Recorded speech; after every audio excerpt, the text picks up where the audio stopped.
No one remembered Margaret Whitmore's 72nd birthday, except the one person she quietly wished had.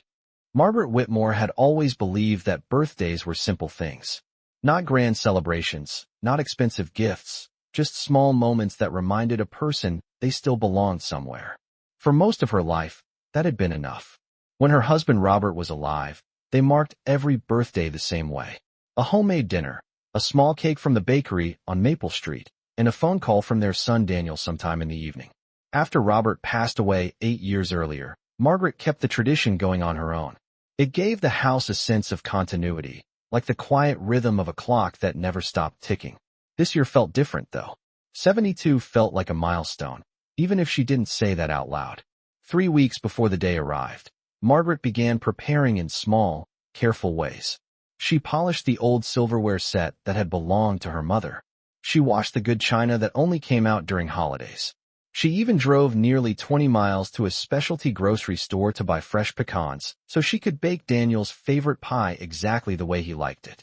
The kitchen smelled warm and sweet all afternoon while the pie cooled on the counter. Margaret smiled to herself while setting the dining table. 7 plates, 7 glasses. Daniel and his wife Lauren. Their 2 children, Ethan and Lily. Margaret's neighbor Helen, who often joined family dinners. And of course, Margaret herself at the head of the table. The house looked beautiful that evening. Sunlight slipped through the lace curtains and fell across the polished table like soft gold. Margaret placed a small bouquet of white daisies in the center. They had always been her favorite flower. By 6:30 the roast was resting in the oven, the vegetables were ready, and the candles were waiting to be lit. Margaret changed into a pale blue sweater Robert had once said made her look like the sky after rain. She glanced at the hallway mirror and smoothed a loose strand of silver hair behind her ear. At exactly 7 o'clock, she lit the candles. The house felt peaceful. Quiet, but peaceful. Margaret sat down in the living room chair nearest the front window, the one where she could see the driveway clearly. She expected Daniel's car to appear at any moment. 7:10 passed. Then 7:20. The roast slowly cooled in the oven. Margaret stood up once to check her phone. No messages. No missed calls. She told herself not to worry. Traffic on the interstate could be unpredictable this time of year. Families were busy. Children had activities. Life moved quickly for younger people. 7:30 arrived. The candles burned lower, their light flickering gently against the glass of the china cabinet. Margaret checked her phone again. Still nothing. No text from Daniel. No cheerful message from Ethan or Lily. Not even a short, "Happy birthday, Mom." She walked back to the kitchen and lifted the lid of the roasting pan. Steam drifted into the air and faded slowly. Margaret closed the lid again and returned to the living room. Outside, the street remained calm and empty. A single car passed at the far end of the block, but it didn't slow down. By 7:45, Margaret sat quietly with her hands folded in her lap. The silence of the house had begun to feel heavier somehow, like a room slowly filling with fog. She didn't feel angry. Not yet. Mostly she felt puzzled. Daniel had never forgotten her birthday before. Even in his busiest years, he always called. Margaret picked up her phone one more time and hesitated before opening the Facebook app. She rarely used it, but she liked seeing pictures of the grandchildren from time to time. The screen loaded slowly. Then a photo appeared at the top of the page. Margaret leaned forward slightly, adjusting her reading glasses. It was a bright, cheerful picture of a beachside restaurant. Daniel sat at a large table surrounded by family. Ethan and Lily were smiling widely beside him. In the center of the image sat Lauren, holding up a glass of sparkling cider while the ocean stretched out behind them in a deep blue horizon. Beneath the photo was a caption written only an hour earlier. Family getaway weekend. Nothing better than dinner by the ocean with the people who matter most. Margaret stared at the screen for several long seconds. The candles continued to burn in the dining room behind her. The table remained perfectly set. 7 plates, 7 glasses. And suddenly Margaret understood something she hadn't allowed herself to consider before. This hadn't been an accident. Margaret Whitmore did not close the photograph right away. She sat very still in the quiet living room while the light from her phone illuminated the lines of her face. The image showed laughter, sunlight, and a long wooden table covered in plates of seafood and glasses of lemonade. Ethan and Lily were leaning toward their father, smiling wide in the warm ocean air. Daniel looked relaxed, the way he used to look during family vacations when he was younger. And Lauren sat in the center of the picture with her arm resting casually along the back of Daniel's chair, her expression confident and perfectly composed. Margaret studied the caption again. Family getaway weekend. Nothing better than dinner by the ocean with the people who matter most. The words felt strangely heavy. Not cruel exactly, but deliberate in a way that made Margaret's chest tighten slightly. She lowered the phone onto the coffee table and listened to the quiet house around her. From the dining room, the soft glow of candlelight still flickered against the walls. Margaret stood slowly and walked back toward the table she had spent the afternoon preparing. The roast had cooled now. The vegetables had lost their steam. The pecan pie sat untouched beside 7 carefully arranged plates. Margaret looked at the empty chairs one by one, as if expecting someone to appear and explain the mistake. Daniel's chair. Lauren's chair. Ethan's chair. Lily's chair. Helen's chair. For a moment, Margaret wondered if she had misunderstood something. Perhaps the beach trip had been planned weeks earlier. Perhaps Daniel had meant to call before they left and simply forgot in the rush of travel. Life could become complicated for young families. Children had schedules, work demanded attention, and weekends filled quickly with commitments. Margaret tried to hold on to those explanations because they were kinder than the alternative. Still, something about the photograph refused to settle quietly in her mind. She walked back into the kitchen and carefully turned off the oven. The digital clock on the stove read 8:15. Nearly an hour had passed since she first lit the candles. Margaret began clearing the table with slow, methodical movements. One plate at a time. One glass at a time. The silverware she had polished so carefully returned to the drawer without ever touching food. The small bouquet of daisies remained in the center of the table, bright and innocent, as if they had not noticed that the celebration had quietly disappeared. When Margaret finished, she wrapped the roast in foil and placed it in the refrigerator. The pecan pie followed. There would be enough leftovers for several days. She washed the dishes in warm water while the window above the sink reflected the dark evening outside. The streetlights had turned on along Maple Drive, casting long yellow lines across the empty pavement. When the last dish was dried and returned to the cabinet, Margaret walked back into the living room and picked up her phone again. The photograph was still there.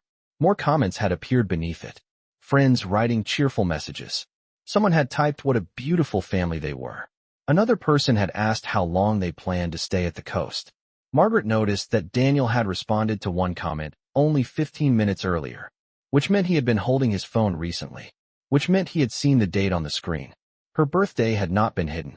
Margaret placed the phone gently on the table again and sat down in the same chair by the window. The quiet inside the house no longer felt like simple silence. It felt like something that had been arranged, slowly and carefully, piece by piece over time. And for the first time that evening, Margaret allowed a new thought to enter her mind. Forgetting once might be an accident. Forgetting twice might be carelessness. But this felt different. This felt organized. And Margaret Whitmore had lived long enough to recognize the difference. Margaret Whitmore slept very little that night. The house had settled into its usual silence after 10 o'clock, but the quiet no longer felt comforting. It felt watchful. She lay awake listening to the soft ticking of the hallway clock and replaying the photograph in her mind again and again. The ocean behind them. The bright smiles. The caption that described a perfect family evening. Margaret had spent many years teaching herself not to jump to conclusions. Life often looked different from the outside than it did from the inside. But as the hours passed, certain memories began rising slowly to the surface, like objects that had been resting unnoticed at the bottom of a lake. Small things. Moments she had once dismissed. Last Thanksgiving was the first one that came to her mind.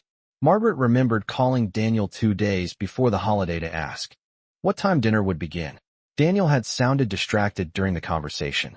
He explained that Lauren had decided they would keep things very simple that year because the children had school activities and he had a busy week at work. They were not hosting a large gathering. Margaret had believed him without hesitation. She had spent Thanksgiving Day alone with a small plate of turkey and a television movie playing quietly in the background. 2 days later, she saw pictures online of a long table in Daniel's dining room surrounded by relatives, neighbors, and friends. The caption underneath the photographs read, "Thanksgiving with everyone we love." Margaret had asked Daniel about it the following week. He looked genuinely confused, and said he thought Lauren had invited her. Margaret had laughed softly and said it must have been a misunderstanding. At the time, she truly believed that explanation. Another memory followed. Ethan's 10th birthday party the year before. Lauren had called Margaret 3 days before the celebration and explained that the party had been postponed because several children in Ethan's class had caught the flu. Margaret had mailed Ethan a birthday card with a small gift card inside and told him they would celebrate together later. But later never came. Weeks passed. Then Margaret saw pictures online of Ethan blowing out candles surrounded by balloons and decorations. The date stamp on the photos showed that the party had happened exactly when it was originally planned. At the time, Margaret convinced herself that Lauren must have been overwhelmed with planning and simply forgot to update her. She never mentioned it again. Now those memories returned with a different weight. Margaret sat at the kitchen table early the next morning with a cup of coffee growing cold in her hands while the sun slowly climbed above the rooftops of Maple Drive. The kitchen clock read 7:30.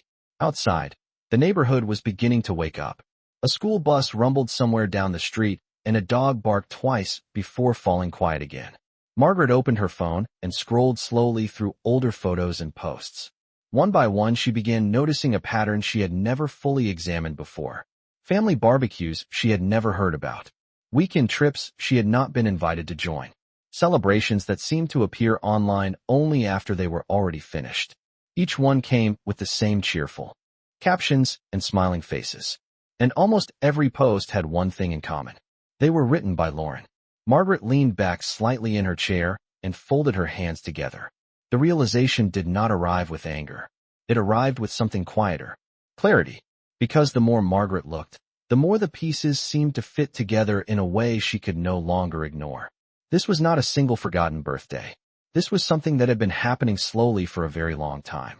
And for reasons Margaret still did not fully understand, Lauren Whitmore appeared to be standing at the center of it all. Margaret Whitmore spent the next several days moving through her routines with the same calm precision she had practiced for most of her life. She watered the small garden behind the house. She walked to the corner grocery store on Maple Street to buy milk and bread. She read the morning newspaper at the kitchen table while the sunlight slowly filled the room. From the outside, nothing about her life appeared unusual, but inside her thoughts had begun arranging themselves in a quiet and careful order. The photographs she had studied the morning after her birthday stayed in her mind like pieces of a puzzle that no longer fit by accident. Margaret had always believed that families drift apart naturally over time. Children grow up. They build their own homes, their own schedules, their own traditions. Parents slowly step back and allow that new life to unfold. That was the rhythm she had accepted after Robert passed away. But what she was seeing now felt different from distance. Distance happened slowly and honestly. This felt organized.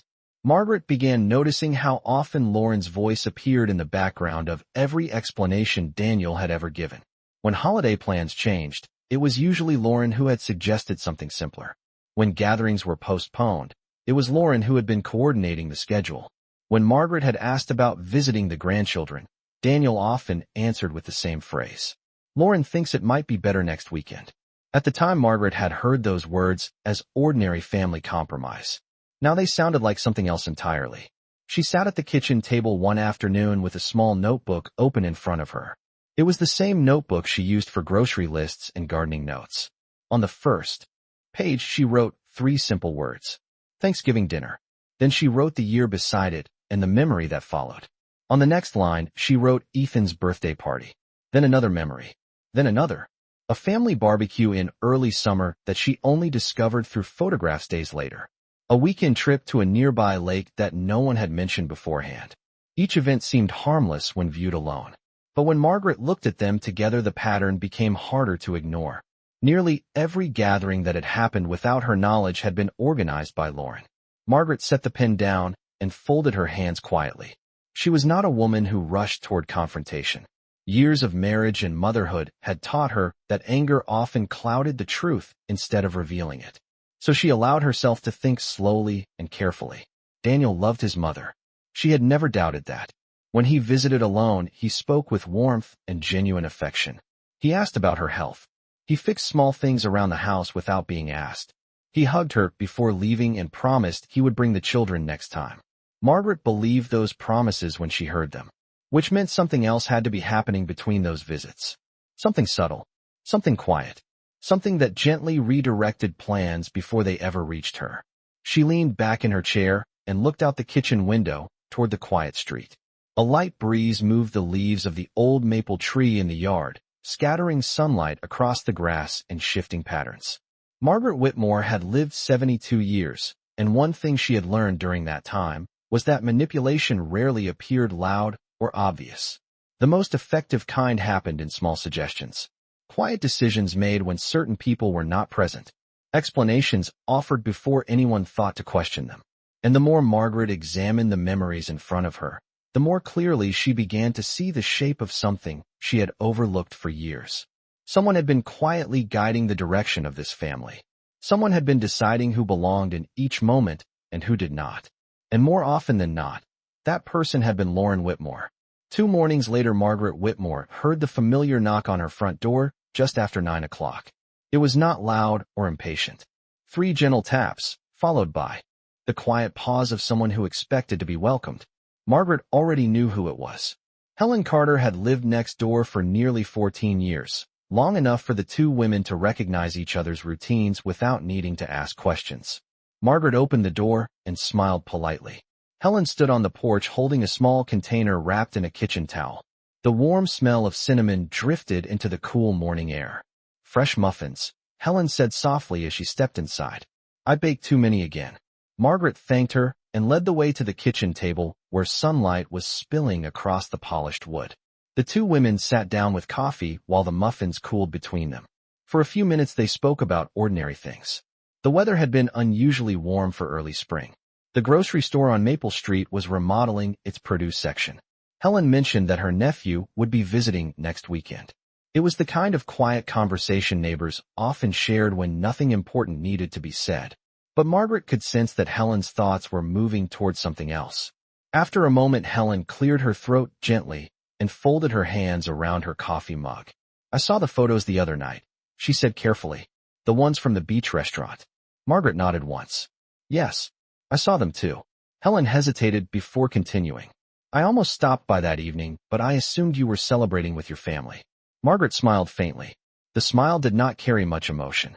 They were celebrating somewhere, she replied. Helen looked down at the table for a moment, then back up again with a slightly puzzled expression. You know, she said slowly, I ran into Lauren at the pharmacy last month. We talked for a few minutes while we were waiting for our prescriptions. Margaret listened quietly. Helen continued speaking in the thoughtful tone of someone replaying a memory. I asked her if you were planning to join them for their trip to the lake that weekend. She seemed surprised by the question. Helen paused again, as if measuring her words. She told me you preferred staying home these days. Said large gatherings tired you out, and that you liked your quiet routine. Margaret felt the sentence settle in the air between them. Preferred staying home. She repeated the words silently in her mind. Helen shifted slightly in her chair. I thought it sounded odd at the time, she added gently. You have always enjoyed family dinners and birthdays and holidays. That is why I asked her about it. Margaret did not respond immediately. She reached for one of the muffins and broke it in half, watching the steam rise slowly from the center. The kitchen clock ticked softly on the wall. After a moment, she spoke in the same calm voice she had used all morning. Lauren told people that I prefer being alone. Helen nodded. That is exactly what she said. Margaret placed the muffin back on the plate and folded her hands together. For the first time, the pieces of her quiet investigation began fitting together in a way that felt almost too precise. If people believed she preferred staying home, they would not question why she was missing from gatherings. If Daniel believed the same thing, he would not feel the need to insist she attend. The explanation would seem reasonable, comfortable even. Margaret looked toward the window where the maple tree swayed gently in the breeze. It was a clever strategy. Simple, polite, difficult to challenge without sounding dramatic. Helen studied Margaret's face with concern. Are you all right? She asked quietly. Margaret turned back toward her neighbor and smiled again, this time with a little more certainty. Yes, she said calmly. I believe I finally understand something that has been happening for quite a while. Margaret Whitmore did not rush to confront anyone after her conversation with Helen. Instead, she spent the following week observing quietly. the same way she had learned to do during the many years she managed both a household and a small accounting office before retiring. Careful observation often revealed more truth than immediate confrontation. Each morning she continued her normal routines. She walked along Maple Drive just after sunrise, greeting the same neighbors who had lived on the block for decades. She watered the small roses Robert had planted along the fence many years earlier. From the outside, her life appeared unchanged. But inside, Margaret had begun paying attention to details she had once overlooked. That afternoon, she opened her phone again and slowly read through older family messages. Daniel had created a group chat several years earlier so the family could coordinate holidays and birthdays more easily. Margaret rarely posted there. She preferred phone calls. But now she scrolled carefully through months of conversations. At first, the messages looked harmless. Daniel sharing a photo of Ethan's school project. Lily showing off a drawing she made in art class. Lauren posting reminders about weekend soccer games or school events. Yet the more Margaret read, the more she noticed something subtle. Important decisions rarely appeared in the group conversation until after they were already settled. Plans for trips or gatherings were often mentioned only briefly, usually accompanied by a sentence from Lauren explaining that everyone had already discussed it privately. Margaret paused on one message from several months earlier. Lauren had written that they would spend Easter weekend visiting friends out of town and that the schedule had changed quickly. Daniel had replied with a thumbs-up symbol. Ethan had added a smiling emoji. Margaret remembered that weekend clearly because she had spent Easter Sunday quietly attending church alone before returning home to a silent house. At the time, she assumed the children had made spontaneous plans. Now she wondered how spontaneous those decisions had really been. Later that evening, Margaret opened the small notebook she had started using a few days earlier. She added another page beneath the previous list of events. This time she wrote something different. Instead of listing gatherings she had missed, she wrote down explanations that had been given afterward. Plans changed at the last minute. We thought you preferred staying home. It was a small trip with friends. The children were very busy that weekend. Margaret read the sentences slowly. Each one sounded polite, reasonable, even thoughtful. None of them sounded like an excuse designed to keep someone away. That was what made them effective. Margaret closed the notebook and rested her hands quietly on the table. She had spent many years balancing household budgets and reviewing financial records. Patterns often hid inside ordinary-looking numbers. At first, everything appeared scattered and unrelated. But when someone looked carefully, the pattern revealed itself. The same principle applied to people. Lauren had not openly argued with Margaret. She had not raised her voice or caused dramatic conflict. Instead, she had slowly shaped small explanations that guided everyone else's expectations. If Daniel believed his mother preferred staying home, he would not question why she was not included. If neighbors heard the same explanation, they would accept it without concern. Margaret leaned back in her chair and looked toward the hallway where old family photographs hung on the wall. Daniel as a boy standing beside Robert during a summer fishing trip. Ethan and Lily laughing in the backyard several years earlier. Margaret felt no anger when she studied those memories. Only a quiet understanding that something inside the family had been gently redirected over time. Someone had been arranging circumstances in ways that appeared harmless on the surface. And Margaret Whitmore was beginning to understand that discovering the truth required patience rather than confrontation. Because sometimes the clearest answers appeared only after a person stopped speaking and simply started watching. Margaret Whitmore continued her quiet routine for nearly 2 weeks after her conversation with Helen, and during that time, she noticed something that slowly changed the direction of her thoughts. It happened on an ordinary Wednesday afternoon while she was organizing old paperwork in the small office room at the back of the house. The room had once belonged to Robert. After he passed away, Margaret had kept it mostly the same. His desk still faced the window that looked toward the backyard maple tree, and the filing cabinet beside the wall still held decades of documents that had accumulated through the years. Margaret had opened the cabinet simply to look for a receipt related to her property taxes.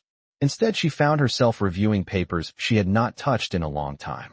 Insurance policies, utility records, old mortgage statements from years when she and Robert were still paying off the house. Margaret had finished her coffee and was about to close the cabinet when a thin folder near the back caught her attention. The label on the tab read property deed. Margaret pulled the folder out and sat down slowly at the desk. She had not looked at that document in years, mostly because she already knew what it contained. Robert had insisted on keeping the ownership of the house very clear after he retired. The property belonged entirely to Margaret. He said it gave him peace of mind knowing she would always have control over her home no matter what happened in the future. Margaret opened the folder and glanced through the familiar pages. The legal language was formal but straightforward. The property on Maple Drive was registered solely under her name. No shared ownership. No automatic transfer to anyone else. Margaret closed the folder gently and sat quietly for a moment. At first the document did not seem related to anything she had been thinking about. But then another memory surfaced unexpectedly. It was a conversation she had overheard several months earlier during a visit to Daniel's house. Margaret had been standing near the hallway while Daniel and Lauren were speaking in the kitchen. They had not realized she could hear them. Lauren had been discussing housing prices in the area and mentioning how valuable homes on quiet streets like Maple Drive had become. She spoke about large yards and older houses that could be renovated and sold for a significant profit. Daniel had responded casually, saying something about how eventually they might need a bigger place as the children grew older. At the time, Margaret thought it was simply an ordinary conversation about real estate. But now, sitting alone in Robert's old office with the property deed resting on the desk, the memory felt slightly different. Margaret remembered one particular sentence Lauren had said before the conversation ended. She had laughed lightly and told Daniel that once the house on Maple Drive became part of the family, they could finally consider long-term plans. Margaret had not questioned the meaning of that sentence at the time. She assumed Lauren was speaking about the distant future, the kind of future families sometimes mention casually without thinking much about it. Now Margaret leaned back in the chair and looked toward the window. The maple tree outside was moving gently in the afternoon wind. A quiet understanding began forming in her mind. If Lauren believed the house would eventually belong to Daniel and his family, it might explain something about the slow distance that had developed over the past several years. Removing Margaret from family decisions would make future transitions easier. If people believed she preferred being alone, no one would question why she was not present. Margaret rested her hands calmly on the desk. She felt no anger as the thought settled in place. Only clarity, because Lauren Whitmore might have been making careful plans about the future of that house. But there was one detail she clearly did not know. The future of Maple Drive was still entirely in Margaret Whitmore's hands. Margaret Whitmore did not make any sudden decisions after that afternoon in Robert's old office. Instead, she closed the folder containing the property deed and returned it carefully to the filing cabinet as if nothing unusual had happened. For the next several days, she allowed her thoughts to settle. Clarity, she had learned over the years, worked best when it was not rushed. During that time, she continued watching the small details of family life from a distance. Daniel called once on Sunday evening to ask how she was doing. His voice sounded warm and familiar. He spoke about work, about Ethan's soccer practice, about Lily preparing for a school music recital. Margaret listened patiently and answered every question in the calm tone she always used. Daniel did not mention the beach trip. He did not mention her birthday. Margaret did not bring it up either. The conversation ended the same way it usually did. Daniel promised they would visit soon. Margaret wished him a good night. After the call, she sat quietly in the living room while the evening light faded outside the window. She felt certain now that Daniel was not deliberately trying to hurt her. His affection sounded genuine, which meant the quiet distance between them had been shaped somewhere else, through explanations and suggestions that slowly influenced what he believed to be true. Margaret stood up and walked into the small office again. The room smelled faintly of old paper and cedar wood. She sat at the desk and opened the notebook she had been using during the past few weeks. The pages now contained two kinds of lists: events she had not been invited to attend, explanations that had been offered afterward. Margaret turned to a blank page and began writing something new. This time she wrote a single sentence across the top. If someone believes you prefer being alone, they will eventually stop asking you to join them. Margaret read the sentence once more and then closed the notebook. She had no intention of confronting Lauren directly. Confrontation often created arguments that solved nothing. Instead, Margaret believed in something much simpler. People should be allowed to reveal their intentions through their own actions. A few days later, Margaret made a phone call that surprised even herself. She contacted a small legal office in town that specialized in estate planning. The receptionist scheduled a quiet appointment for the following Thursday afternoon. When the day arrived, Margaret dressed neatly and drove the short 15-minute distance across town. The office building was modest but professional, with soft lighting and shelves filled with law books. The attorney who greeted her introduced himself as Thomas Avery. He listened patiently while Margaret explained that she wanted to review the future of her property and organize clear instructions for what would happen after she was gone. The conversation lasted nearly an hour. Margaret spoke calmly and asked thoughtful questions about different options available to her. Trust arrangements, property transfers, legal protections that could ensure her decisions would be respected many years into the future. When the meeting ended, Mr. Avery handed her a folder containing the first drafts of several documents that could be finalized during their next appointment. Margaret thanked him politely and stepped back outside into the late afternoon sunlight. As she drove home along Maple Drive, she felt something she had not felt since the night of her birthday. Peace. Not the quiet peace of ignorance, but the stronger kind that came from understanding exactly where she stood. Because the truth was simple now. Lauren Whitmore had been carefully arranging the family's expectations for years. But Margaret Whitmore had just begun arranging the future in ways no one else could control. 2 weeks after her visit to the attorney's office, Margaret Whitmore made a decision that surprised everyone who knew her. She called Daniel on a quiet Tuesday evening and invited the entire family to dinner the following Sunday. Her voice sounded warm and natural on the phone, the same gentle tone she had used for years. Daniel seemed genuinely pleased by the invitation. He said it had been too long since they all spent time together at the house on Maple Drive. Lauren agreed immediately when Daniel mentioned it in the background. She said the children would be excited to visit their grandmother and see the old maple tree in the yard. On Sunday afternoon, Margaret prepared the house the same careful way she had prepared it weeks earlier. The dining table was set with the good china. The silverware was polished until it reflected the warm kitchen light. She roasted chicken with herbs, baked fresh cornbread, and placed a bowl of bright red apples in the center of the table. The house looked welcoming and peaceful. At 4:30, a car pulled into the driveway. Ethan and Lily ran up the front steps first, their laughter filling the quiet house before the door had even closed behind them. Margaret hugged both children warmly. Daniel followed a moment later, carrying a small bag of groceries. Lauren stepped inside last, smiling politely while she glanced around the room as if measuring the familiar space. Dinner began comfortably. The children talked about school projects. Daniel described a new client at work. Lauren spoke about a community event she had recently organized. Margaret listened and nodded, offering small comments while the meal unfolded with easy conversation.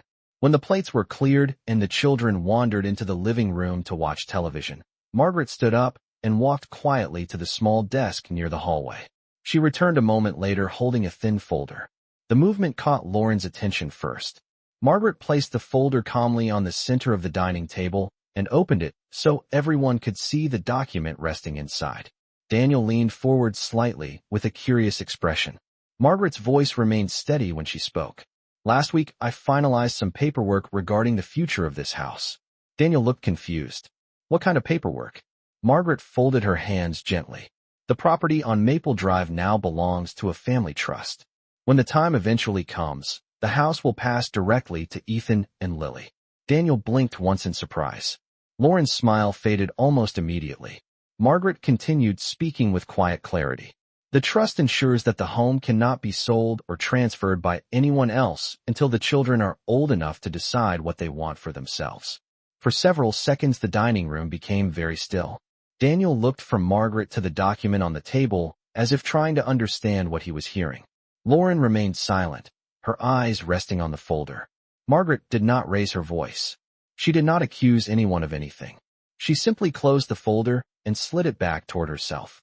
Families should never need careful explanations to include one another, she said softly. The room remained quiet after that sentence. Margaret stood up and carried the empty plates into the kitchen, where warm light from the window fell across the counter. In the living room, Ethan and Lily were laughing at something on television. Their voices drifted down the hallway like a reminder of why Margaret had made her decision. For the first time in many years, she felt something steady settle inside her. Not victory, not anger, just the calm certainty that the future of Maple Drive would belong to those who had never tried to erase her place in it.